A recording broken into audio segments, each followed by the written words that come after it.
What does ADHD actually look like when it's masked by a high IQ and a C suite title?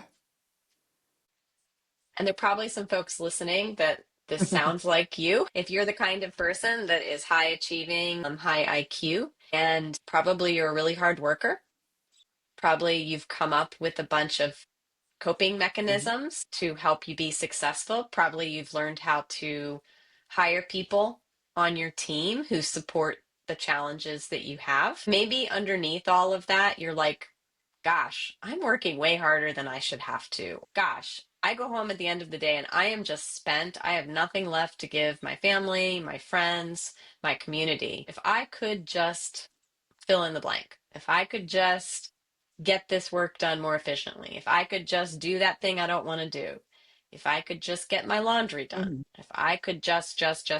If you hear that a lot, that definitely could be you.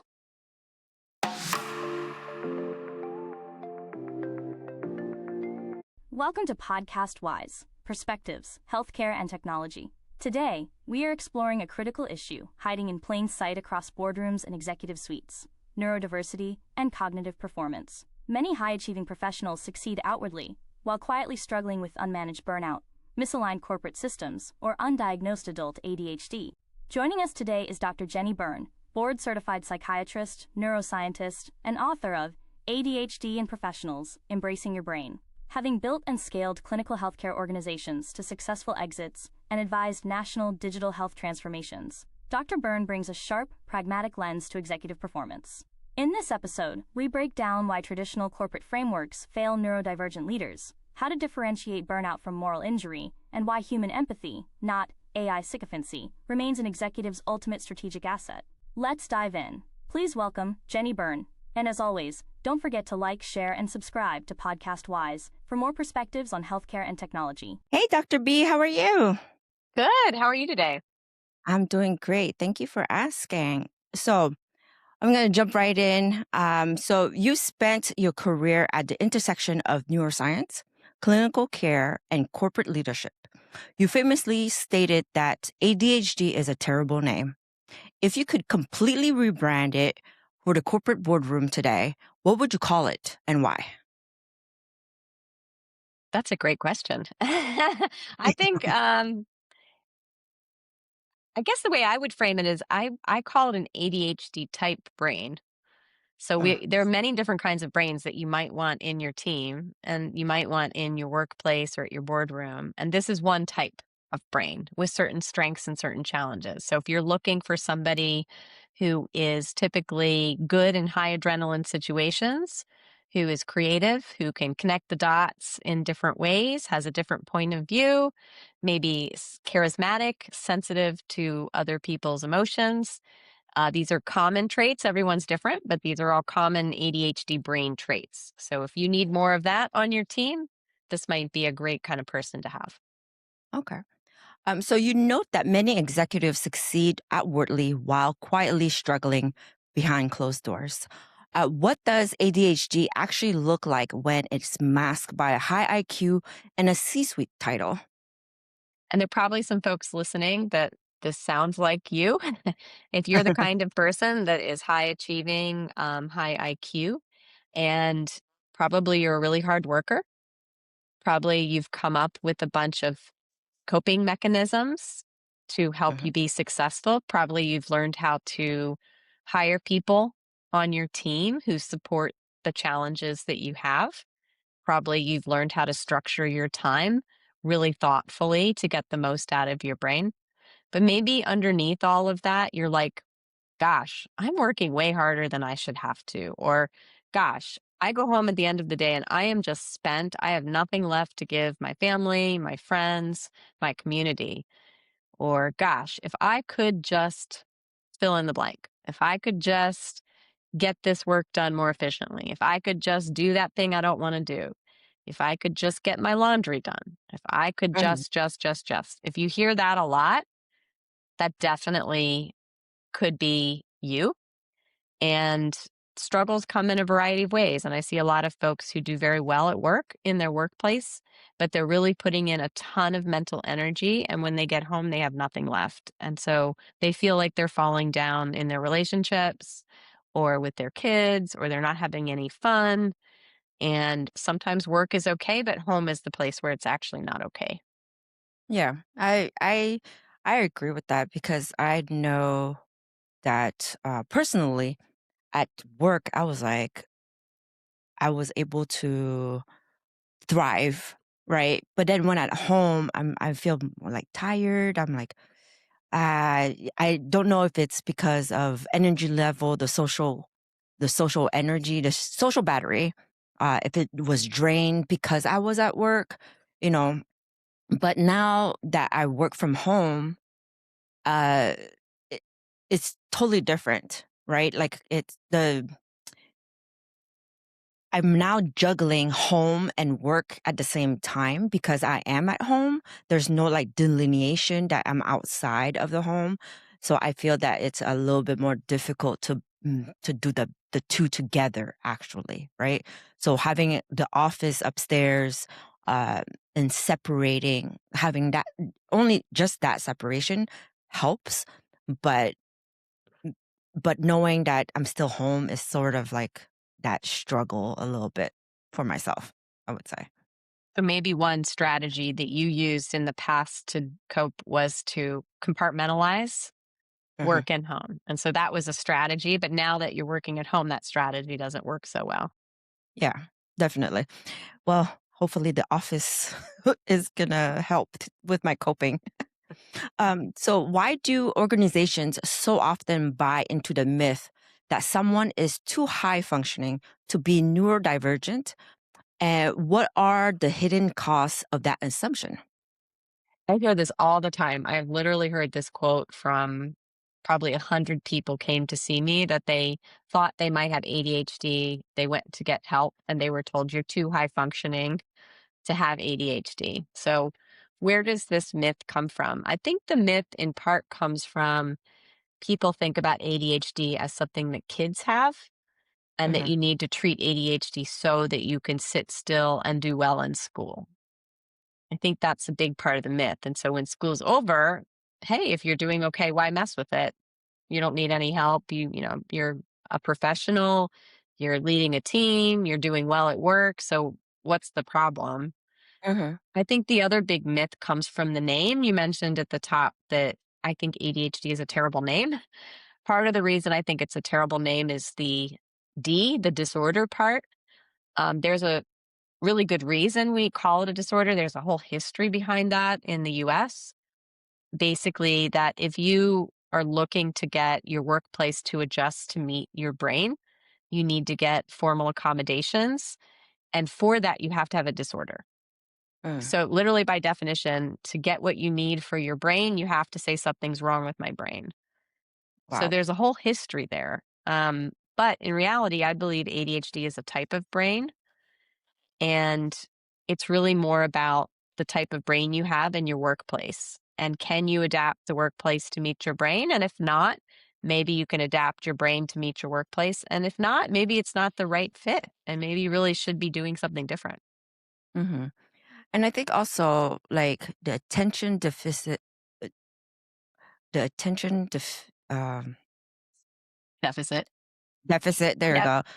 Disorder, like hyperactive disorder, right? Like, uh, I would say boys were more diagnosed, whereas girls were more misdiagnosed because of hyperactivity. So the girls are more calm when they were younger.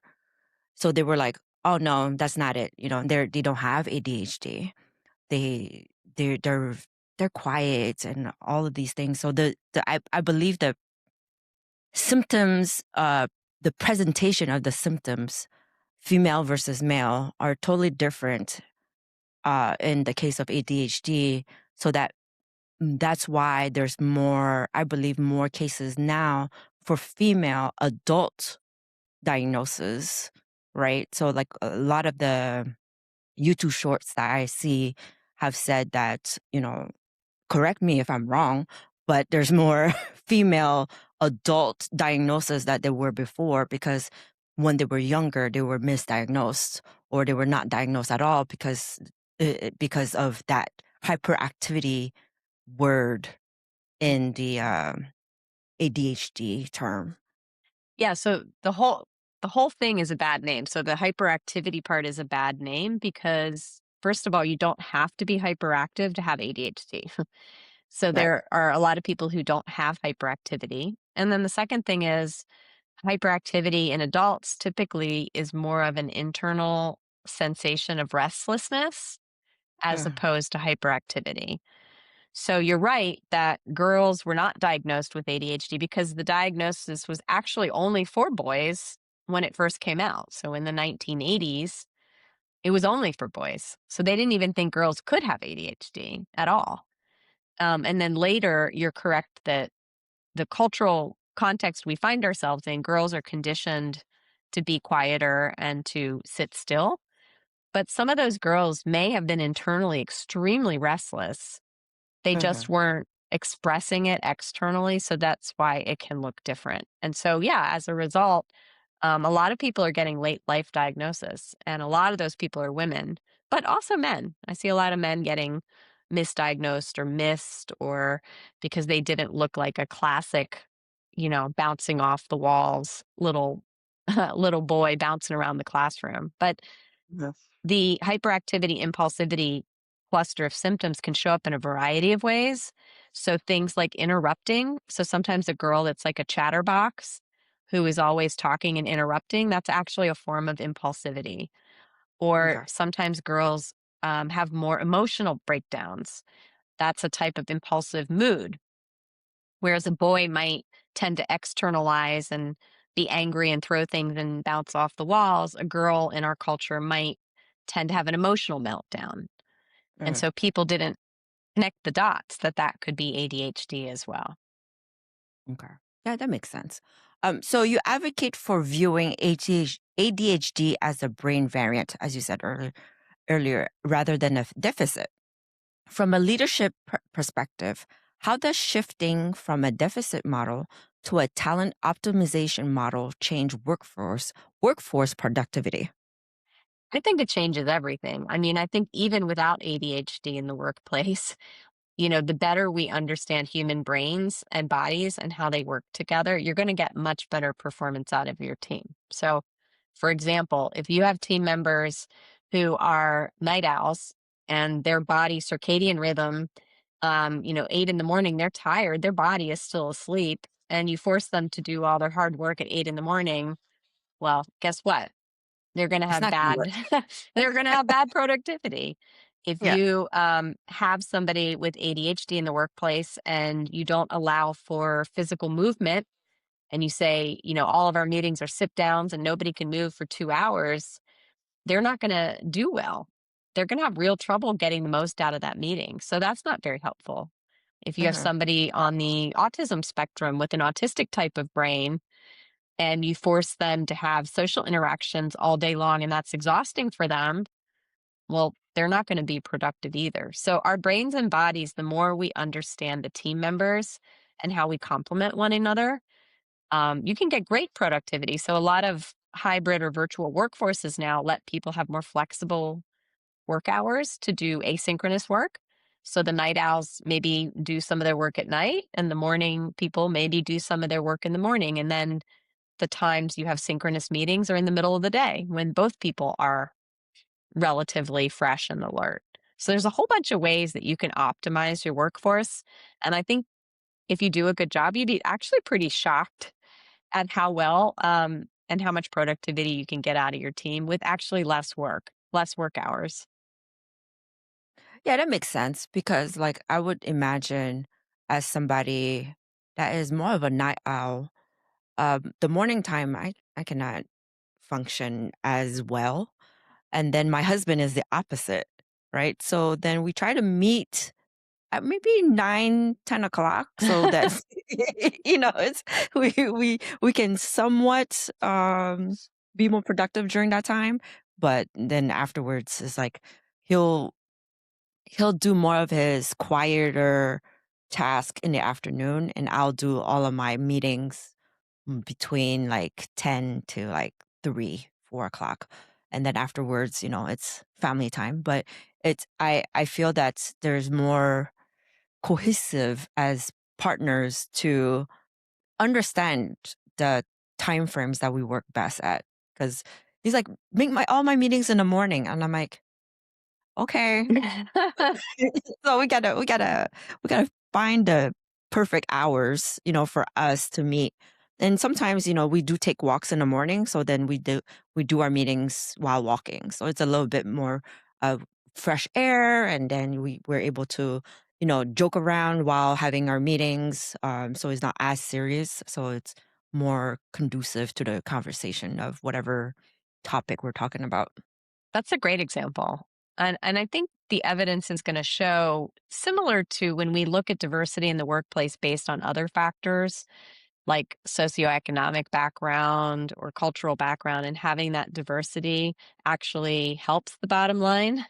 I think Okay. similarly with brain diversities, if you really know how to use your team, I think it helps the bottom line too. From a very practical point of view, it just takes intention, and I think people always think, oh, it's going to take a lot of time or money to do these things, and it's really not. Sometimes it's a very simple conversation of like, hey, this is how I work best, and hey, this is how I work best. So how can we, like you were just describing with your spouse, like, what's the best way for us to work together? Hmm. Yeah, definitely. So, in your latest book, you use the hunter brain versus the farmer brain metaphor. In today's fast paced, AI driven corporate landscape, why might a hunter brain be an executive greatest competitive advantage? So, what's a hunter brain and what's a farmer brain first? Yeah, so this idea comes from an author named Tom Hartman who wrote a book about using the analogy of hunters and farmers. So, thinking about human societies in the past, you probably needed people who were good at hunting, right, to Uh-huh. bring in game and food. And then you probably needed people who were good at farming to do all of the repetitive tasks that a farm requires. So, what makes a good hunter? A good hunter is somebody who's very attuned to their environment. They can really sense every little detail of a smell or a sound or something they see. They can work really well in a high adrenaline situation. So, when you're chasing that big game that's kind of dangerous, you can function really well. You can actually hyper focus. You can get so locked in on that prey that you can track it and do amazing things. Whereas the farmer brain is more good at repetitive tasks, kind of like a worker bee, right? Like, okay, I want you to do this the same way every single day for the rest of your life. And they might be quite happy doing that. And that might feel great. But if you put them in the hunt, they might fall apart. They might get too scared, or they might not know what to do, or they might freeze. So their brain wouldn't work very well. So it's a kind of nice way to think about ADHD brains as being a hunter brain. They're very sensitive to things in the environment, which can look like distractibility. They tend to work well in high adrenaline situations. They tend to be very perceptive. They tend to see things in different ways, but maybe they're not the best at repetitive, boring tasks that have to be done over and over again. So that's the kind of metaphor. And if you think about being a leader, especially a C suite leader, wow, being attuned to your environment, being able to pivot, being able to quickly see things in a different way, being charismatic, being able to read the room. I mean, these are really valuable skills. And then if you do a good job hiring, you have a whole support team to do the other repetitive tasks. And maybe it's really a bad use of your time to do those repetitive tasks. Hmm. And then you can also have other hunter brains on your team that are good at what they do versus what you do, right? So it's just like a balance of hunter brains and farmer brains put together. Because I would say I believe, based on your description, I am a farmer brain tilted towards the hunter brain. So if there's like a scale, right? Um, And then my husband is a hunter brain tilted towards the farmer brain, like just sometimes depending on the task. So like having the balance of the two, we're able to we're able to get things done, I would say. Yeah, if you think about autism spectrum as well, or some people with ADHD have special interests similar to way people with autism sometimes have a special interest. And if they're passionate about that thing, I mean, wow, they could just sit and hyper focus and do that all day, every day. So having people like that in your team or your society is really helpful. Somebody Mhm. who's like super specialized and can just really hone in on something specific. That's a great skill to have too. Yeah, definitely. So you've identified a lifetime of if onlys, as you said earlier. If only I could stay organized, if only I could get started as a common theme among leaders.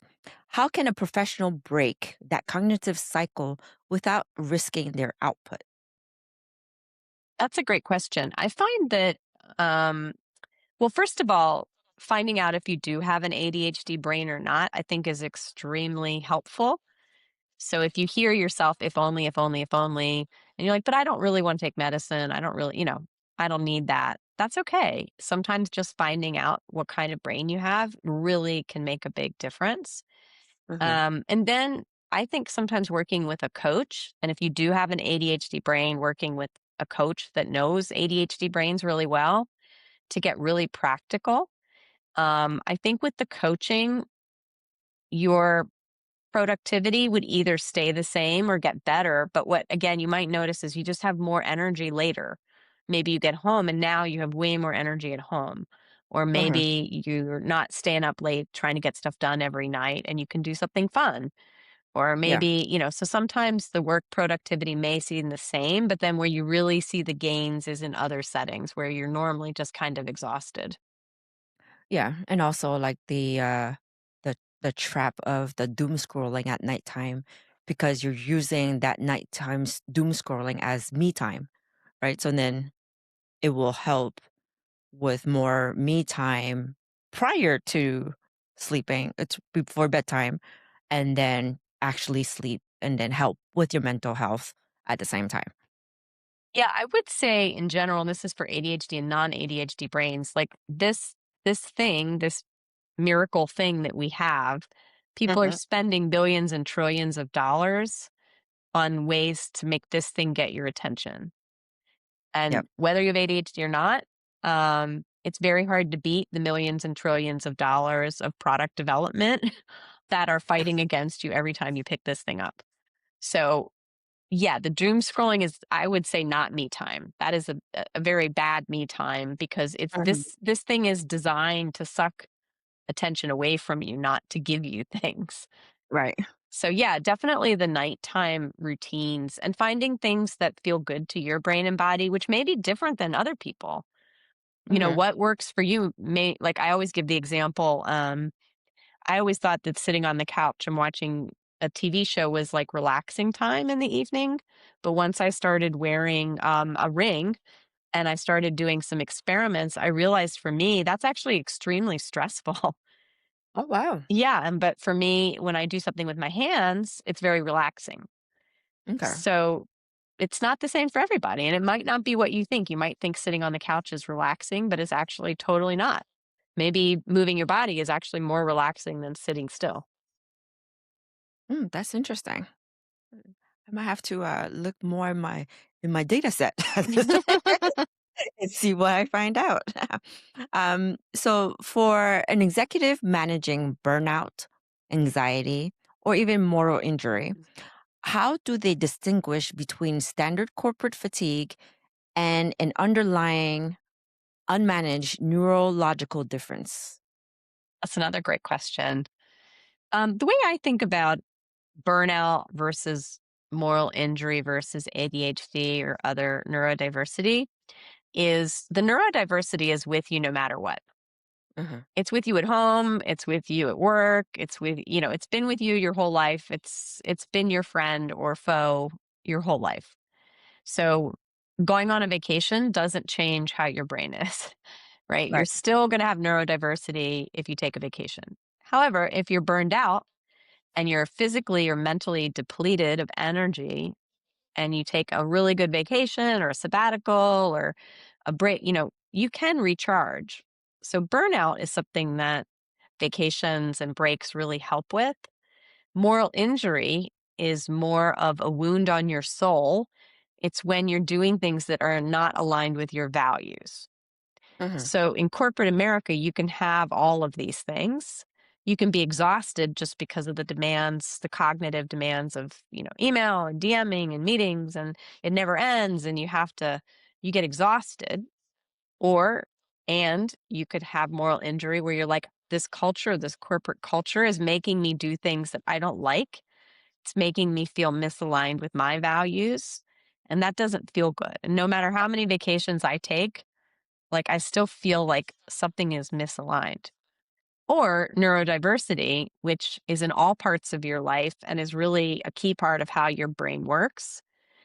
So they can all overlap and get quite messy. And so a Hmm. lot of the people I see and do assessments where this is part of what we do, we try to like tease it all apart. And sometimes that takes some time. It's not obvious, but that's kind of like at a high level how I think about the difference. Yeah. Yeah, it's I'm quite sure it takes a lot of time because even with 1 hour sessions per week, you know, it, it takes quite some time. First, like you gotta do the assessment, you gotta do like, talk it out. So what happened, and then sometimes it's something that you don't even think about that can be a moral injury. That you did something for your boss and you were like, okay, whatever, blah, blah, blah. But at one point you're like, that don't sit right. But you don't think it as more injury because it's then now buried into like something else, right? Because like also like question here is, do you think that burnout and moral injury, like let's say that you have a burnout, can it actually like bury the moral injury? People are familiar with the idea of burnout, and it's an intuitive idea about being depleted. It's a very industrial idea, right? You have Hmm. a battery, it burns out. You put a new battery in. You have a light bulb, it burns out.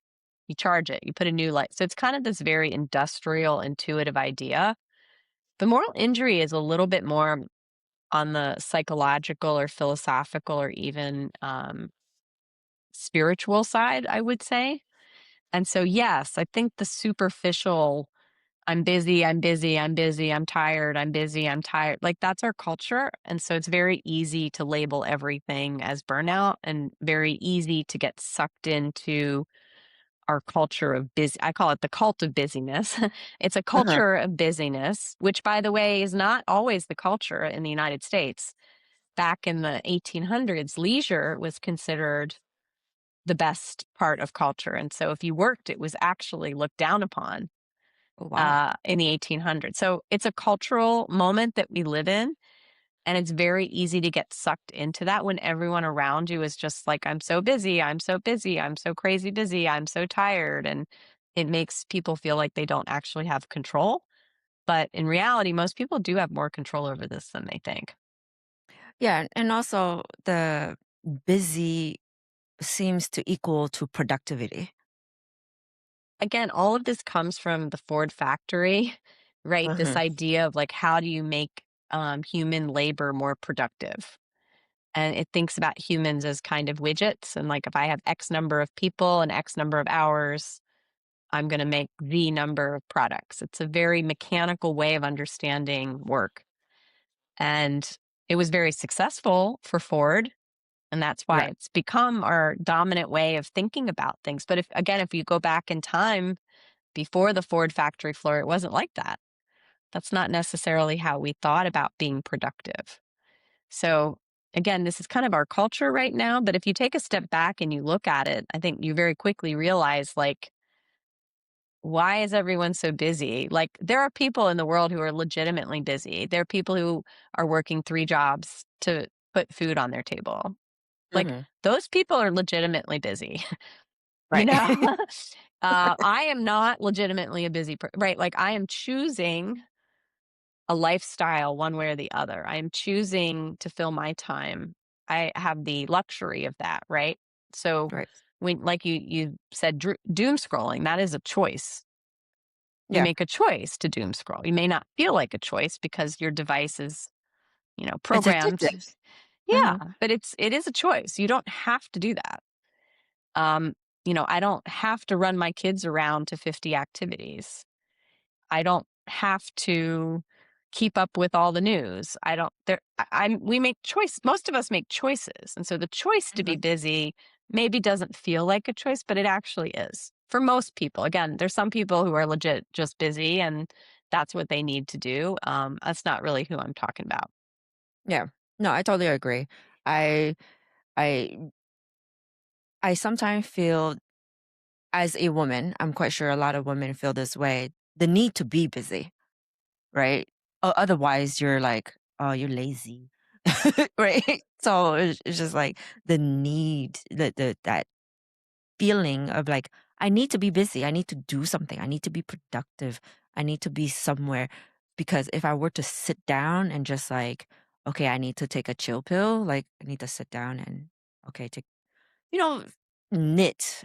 I don't know. Or I'm currently doing embroidery, right? So if I were to take an hour to do embroidery, um, my brain starts to think, why are you doing this? You need to be doing something else that is more productive than doing embroidery. And then I have to counter myself and say, you are doing something productive. You are relaxing. You are doing something with your hands and you are taking care of your mental state. So shut up.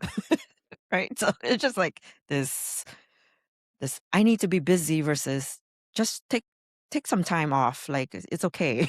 It's not that bad. Yeah, I think so many people experience exactly what you just said, and I like to do this little exercise when when people are in that trap, which is kind of it's called the five whys. I don't know if you've ever done this one. So when you say, "Oh, I can't embroider. I need to be more productive." The next question is, "Well, why? Why do you need Mhm. to be more productive?" Well, why do you need to be Okay. more productive? I don't know. What will happen if you're not more productive? Uh, Nothing actually. Nothing would happen because nothing else is really going on. Like I'm not like I also have that luxury to be able to have non-busy time, right? So I'm like nothing else is really happening right now.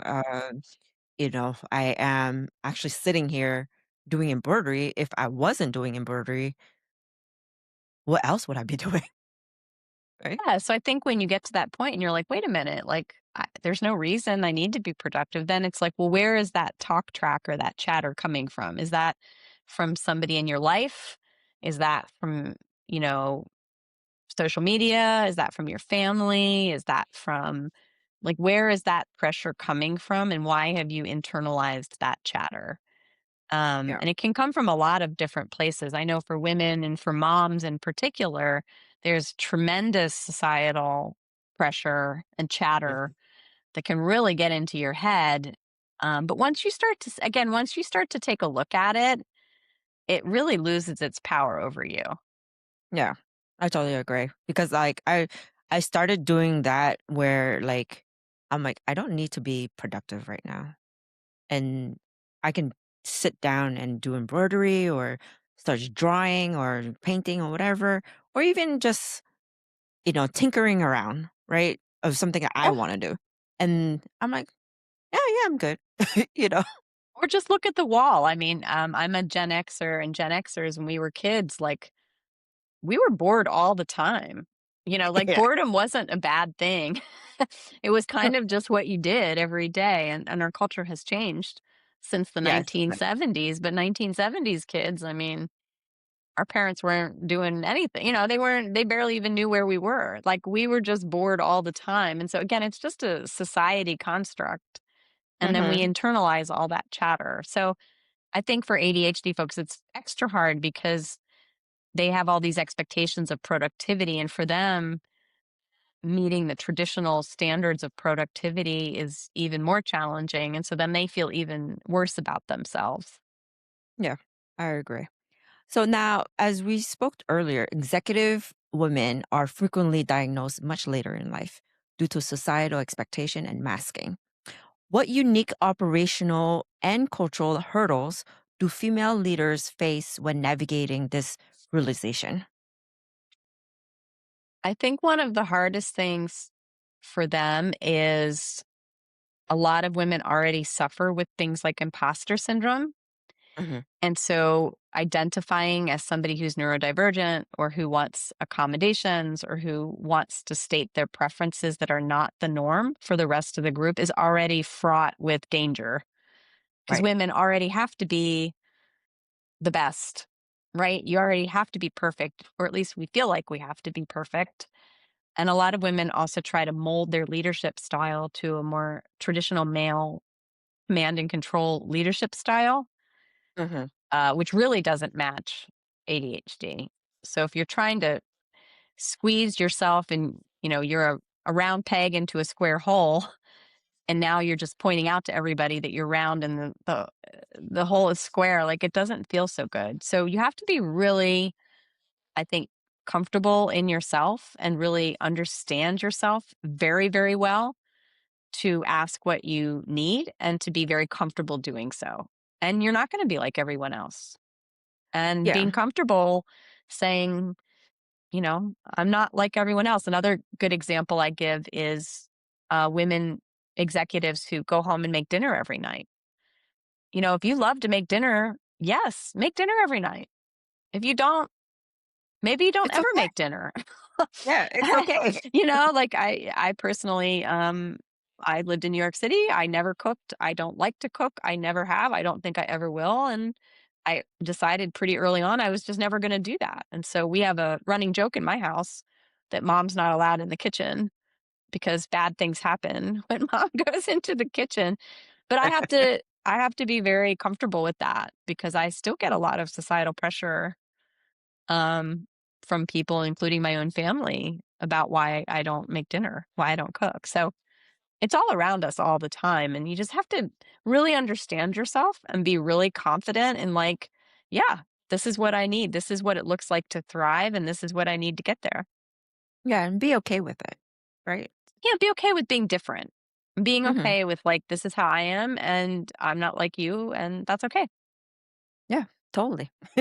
Because it takes every type of people to make the world go round, right? Because if we were all the same, I I don't know. I don't want to see that. It's kind How of like boring. I yeah, know. it's really boring. And then like, which version are we taking of that personality? Like, which personality are we taking for everybody to be the same of? So that's another choice to make, right? Like, it's just like I don't want to know one who will make that decision to pick the personality that everybody will have, and who will implement this said personality, uh what you call it, that personality thing that everybody sticks to. Yeah. And if, No. if you think about, like, the idea of influencers, right? Like, the whole idea is that you compare yourself to other people and you're supposed to want to be like them.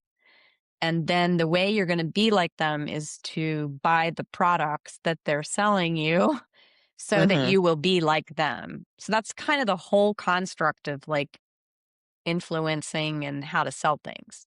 So by its very definition, it's trying to make you into someone else so that you will buy things and you will feel bad about yourself and you'll buy those things and then you'll feel better, but you won't feel better because there's always something else they want you to buy.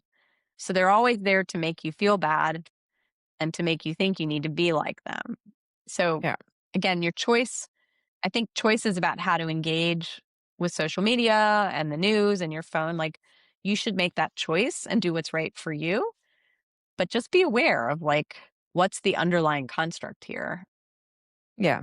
And also that can create some moral injury, right? Yeah, definitely. And I think the news is another one. Like, the way our news works today, it's designed to evoke an emotion out of you to get your attention. And so right now, most of our news is structured to evoke fear or anger, and Mm-hmm. that's how they get us to watch. So You can watch the news, but just be aware that it's designed to make you fearful because that's Yeah. how they get you to keep watching all the time. Yeah, they don't have a lot of good news segments, right? So they might have good news segments once a week, and that's about it, right? So it's just like I've used to watch news, like the 11 o'clock news, and like, okay, this is how I finish my day. And then once I learned how much uh, it stressed me out, I'm like, no, I'm stopping that totally because it's not good, right? And I used to also watch it in the morning. Mm. I would start the day with Oh, wow. negative, right? So, and then when I learned like the negative inputs that I would get from the news at night and in the morning, I'm like, okay, no more news for me. not the not in the morning or at nighttime. Let me do stuff first, and then I'll get some news tidbits here and there, and that has been much better, I Yeah, and would say. everybody's different. So I think again, it's not like I'm saying never watch the news or never cook dinner or never it's more like know yourself and say, okay, when I watch news, this is what happens. Mhm. So if I want to get my news, how can I consume the news without having the negative mental health consequences? Or if I have ADHD, how can I engage with getting healthy food on the table that doesn't require me to be exhausted and angry and bitter all the Right. time. So it's like, again, it all goes back to that, like, know yourself first. And that's why I'm really hopeful that if anybody's listening and you think, oh, maybe I have ADHD or, oh, my kid has ADHD and I wonder if I do, I really hope that you seek assessment from somebody who knows what they're doing, who knows about ADHD, just so you know, because that'll help you understand yourself a lot better, Yeah. Knowing is half the battle. at least. She right, Yeah. girl? Um, all right. So as a pragmatic futurist, where do you see the future of mental health care and cognitive performance heading over the next decade as AI handles more routine execution? Another great question. I have a saying, which is let the humans do the human work and let the robots do the robot work. Mhm. Robots are really good at some things, but I don't think they're good at everything. So I think if we let the robots take our routine rote tasks, I think that lets us as humans put more energy into empathy and human connectedness, which I think most everybody craves at some level. And I think Mhm. most people really feel like they could use more of human kindness and human empathy. So if we let the robots do these rote tasks, I think it opens us up to be more thoughtful about other people and how we want to show up. So that's my hope.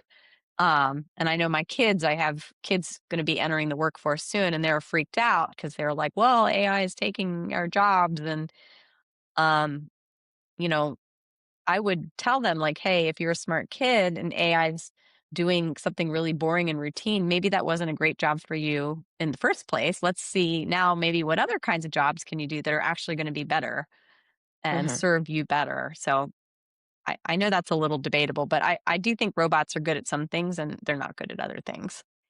Yeah, I don't think they'll be able to have that empathy or that connectedness with actual humans, right? Yeah, I know that they have AI robot girlfriends or boyfriends at this point. A little scary, but I don't think they can have that actual human connection. They could have the words, make you feel good, and all those things, but the actual connection, the warmth, the hug, I being hugged by a robot is not the same as being hugged by my husband. No way. Well, and there's human biology involved too, right? Like we live in bodies and our bodies respond to other humans in certain ways. And also what we're seeing right now, at least with this wave of AI, is that it's a syncopant, meaning that it always agrees with you and Mhm. tells you you're right because it was trained on humans saying what they liked and didn't like. So whenever the AI flattered the human, it liked it. And so, human relationships that are just based on everybody agreeing with you all the time are not very rich human relationships, right? Right. And therapy, which is the therapist just agreeing with you all the time, is It's not probably helpful. not great therapy, honestly. So we're It's not at not a point helpful. yeah, we're not at a point yet where an AI relationship can mimic a human relationship, in my opinion. Yeah, I totally agree because a AI relationship agrees with you all the time, so that you don't get into fights or arguments and disagreements where your perspective might change, right? You might be wrong in a statement, and you're like, "Oh, wait a minute, you are right. I'm wrong because what you said makes more sense." Yeah, how do you grow? I don't know. If everyone agrees, I mean, this is a good thing for leaders too, right? Like if you're the CEO, that's a big problem is people tend to just yes you. It's very hard to get people to tell you the truth, right? And that's a big frustration amongst CEOs and leaders getting the truth. And they're like, well, God, why didn't you just tell me that before? Well, if I um, were to tell you the truth, you might reprimand me. right. I don't agree with what you're saying to me. Right. So that healthy conflict, that healthy human interaction is where things really grow. And if everyone just agrees with you all the time, you're not going to do well. Your company's not going to do well. Yeah. So your book leans heavily into real world narratives rather than dry text, right? Um, is there a one patient or leader's story that fundamentally changed the way you view human resilience, but didn't quite make it into the final manuscript? Oh, that's a good question. Um, I'm actually working with somebody now who didn't make it into the manuscript, but this is somebody who is later in life, actually in their 60s, and had undiagnosed ADHD. And I think I've been so impressed by their resilience that they have accomplished so many things without ever having any help or diagnosis. But what I'm actually really impressed with the most with them is their willingness to do the really hard work. And they're Mm, working on distress tolerance. And that's been a big feature for them of their ADHD is emotional regulation and the ability to tolerate distress. And they've coped with it in many ways in the past. But this is the first time they're really tackling it head on and trying to learn how to regulate their own brain and their own body. And it's hard, and yeah. they've been struggling and it's really hard. And they have days that feel terrible. But they're really sticking with it and trying so hard. And I'm seeing them grow. And this is, again, somebody in their 60s. And you say, oh, well, they should have it all figured out by that age. Oh This is no. someone who's still willing to grow and learn because they're looking at the rest of their life saying, I think I can live differently. I think I can feel different. I think this can be better. And I really admire that. I don't know a lot of people in their 60s who are willing to really sit down and do that kind of hard work. A lot of them just come to me for a pill. Mm, And it's rare to see somebody really putting in this kind of work. And so I really admire that. good job to them, and good job to you for helping. And kudos, to both of you. Thank you. Um, so I don't have any more questions for you, Dr. B. I appreciate this conversation. I think that this type of conversation should be ongoing because the brain is so vast and so amazingly, uh, how do you say it, grand, right? So I thank you so much for your time. And to the Wise crew, thank you for watching, and I will see you guys next time.